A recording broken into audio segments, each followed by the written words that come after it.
फार मोठा अपराध आहे. जे छाती पिटून घेतायत, आक्रोश करतायत, ढोंग करतायत महिला आरक्षणाच्या नावाखाली, त्यांनी 2023ला काय झालं संसदेमध्ये ते एकदा तपासून घ्यायला पाहिजे. कालच्या भाषणामध्ये मोदींच्या 86 वेळा काँग्रेसचा उल्लेख होता.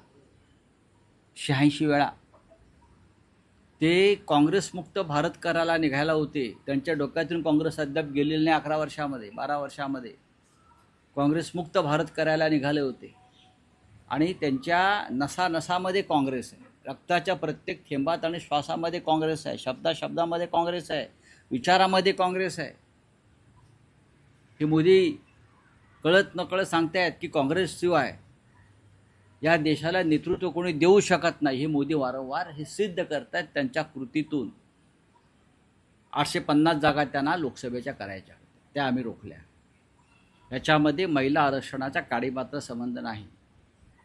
2023ला जे महिला आरक्षणाचं विधेयक मंजूर झालेलं आहे सर्वानुमते 543 जागांच्या संदर्भात, त्या 543 जागांमध्ये 33% जागा महिलांना द्यायला आमची काहीच हरकत नाही. पण 543 जागा जर दिल्या तर कदाचित